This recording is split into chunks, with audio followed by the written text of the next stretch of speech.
Welcome to Kavitha recipe Tamil. இன்னைக்கு பார்க்க போகிற ரெசிபி ஒரு அருமையான ஒரு சத்தான சாஃப்டான ஒரு சப்பாத்தி எப்படி செய்யலாங்கிறத பார்க்கலாம் வாங்க. ஃபஸ்ட்டு இந்த ரெசிபி செய்கிறதுக்கு கோதுமை மாவு ஆசீர்வாதம் தான் எடுத்திருக்கேன். இந்த மாவை இந்த பாத்திரத்தில் இந்த மாதிரி சேர்த்துக்கோங்க.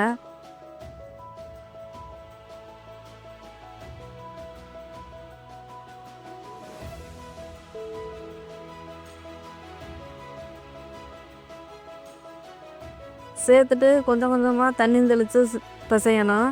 இப்போ தேவைக்கு ஏற்ற மாதிரி உப்பு சேர்த்துக்கலாம். உப்பு சேர்த்துட்டு கொஞ்சம் கொஞ்சமாக இந்த மாதிரி தண்ணி சேர்த்து நல்லா இந்த மாவை கொஞ்சம் நல்லா மிக்ஸ் பண்ணிக்கோங்க. இந்த மாதிரி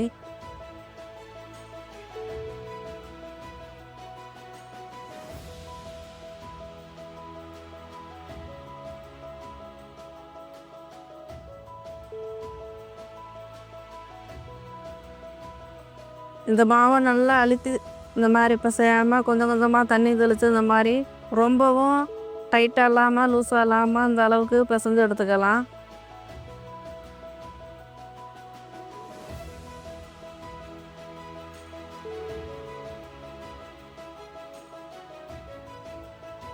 இப்போ கரெக்டான பக்குவத்துக்கு இந்த மாதிரி பிசைஞ்சு எடுத்துக்கோங்க. இப்போ எல்லா மாவையும் நம்ம உருண்டையாக உருட்டி எடுத்து வச்சுக்கலாம். தேய்க்கிறதுக்கு இந்த மாவு பிசு பிசுப்பாக இருக்காமல் இருக்கிறதுக்கு நம்ம இந்த மாவையே கொஞ்சம் அப்படியே மேலாக தூவி உருட்டி உருண்டையாக ஒரே மாதிரி எடுத்து வச்சுக்கோங்க. அந்த மாதிரி தேவைன்னா நீங்கள் எண்ணெயை கூட இதில் நல்லா தேய்ச்சிட்டு உருட்டலாம். நான் மாவு தான் சேர்த்து இந்த மாதிரி உருண்டையாக உருட்டி வைக்க போகிறேன்.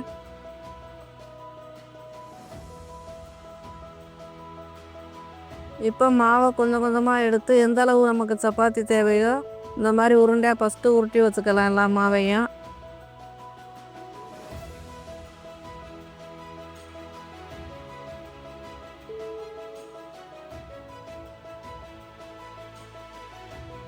இப்போ ஒரு 10 நிமிஷம் அப்படியே ஊற வச்சுருங்க.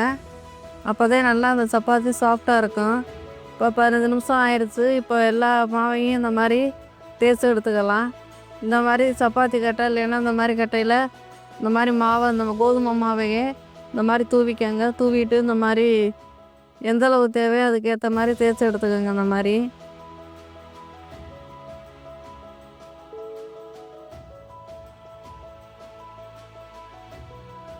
தேய்க்கிறப்ப இந்த மாதிரி ஒட்டிக்கிட்டு வந்துச்சுன்னா நீங்கள் கட்டையில் அப்படியே ஒட்டும். நீங்கள் திரும்பவும் மாவை தூவி இந்த மாதிரி தேய்ச்சி எடுத்துக்கோங்க.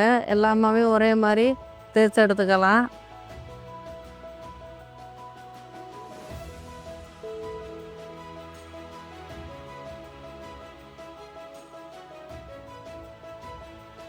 இப்போ சப்பாத்தி சுட்டு எடுத்துக்கலாம். ஸ்டவ்வை பற்ற வச்சு இந்த மாதிரி தோசைக்கல் எடுத்துக்கோங்க. தோசைக்கல் நல்லா சூடாகினதுக்கு பின்னாடி இந்த தேய்ச்சி வச்சுருக்க சப்பாத்தி இது கூட சேர்த்துட்டு ஸ்டவ்வை கூட்டி குறைச்சி வச்சு இந்த மாதிரி திருப்பி திருப்பி போட்டு எடுத்து வச்சுக்கோங்க.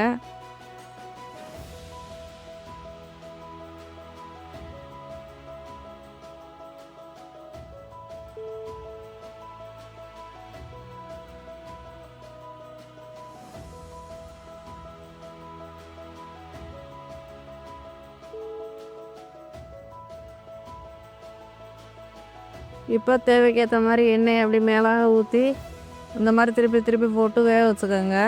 வேகிறப்போ ஒரு கலர் மாதிரி வரும். இந்த மாதிரி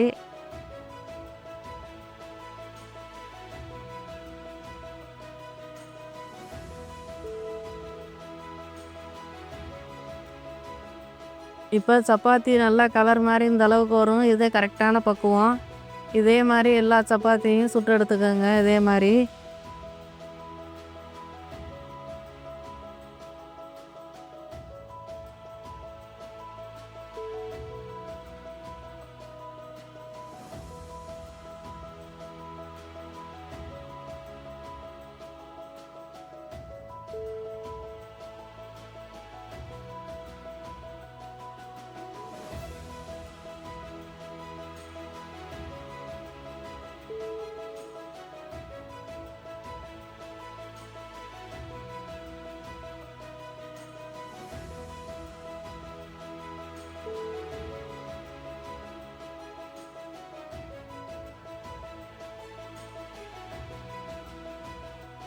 இப்போ ஒரு அருமையான சாஃப்டான சப்பாத்தி ரெடி ஆயிடுச்சு.